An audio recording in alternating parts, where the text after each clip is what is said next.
ఎవరు యాక్సిడెంట్ చేశారనేది కూడా ఆ సీసీ కెమెరా లేకపోతే పట్టుకునే పరిస్థితి కూడా ఉంది. ఆ పరిస్థితి ఉండదు. అది ఎవరికైనా నష్టం రాదు. మనమే జరగవచ్చు, మన బంధువులు జరగవచ్చు, లేకపోతే మనమే తప్పు కూడా చేసి ఉండొచ్చు.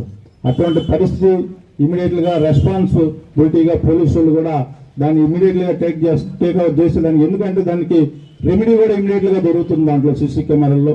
ఇవన్నీ కూడా మన భద్రత కోసమే. వాళ్ళు కూడా రెయిన్బోలు వాళ్ళకి కూడా నిద్రలేస్తే మనం వాళ్ళ మీద వేయడం కాదు. వాళ్ళు ఉండేది ఎంత పర్సెంట్, మామూలుగా -5% -6% ఈ పాపులేషన్లో ఉంటాయి. అన్నీ కూడా పోలీసు వాళ్ళు వాళ్ళకి 2 కళ్ళే ఉంటాయి, 2 చేతులే ఉంటాయి.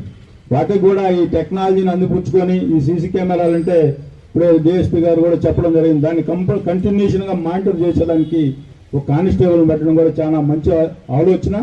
దాన్ని అదేవిధంగా కంటిన్యూషన్ చేయకపోతే అది ఒకసారి రిపేర్ పోయిందంటే మళ్ళీ కూడా ఆ ఏరియాలో ఏదైనా క్రైమ్ జరిగినా కూడా, ఒక తప్పు జరిగినా కూడా అది మళ్ళీ మనకే వస్తుంది. కాబట్టి దాన్ని కూడా మానిటరింగ్ ఎప్పటికప్పుడు చేయడం కూడా మంచి పరిణామం అని చెప్పి సందర్భంగా తెలియజేసుకుంటూ, ఎవరు కూడా వ్యాపార సోదరులు అందరూ కూడా ధైర్యంగా ఉండొచ్చు.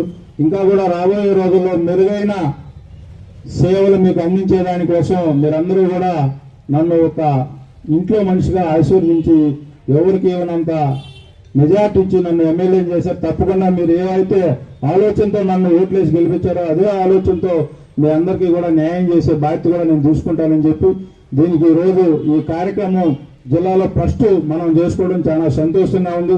దానికి సహకరించినటువంటి పట్టణ పోలీస్ శాఖ వారికి, అలాగే వ్యాపారస్తులందరికీ మరొకసారి పేరు పేరున ఉదయపూర్వక ధన్యవాదాలు తెలియజేసుకుంటూ సెలవు తీసుకుంటాం.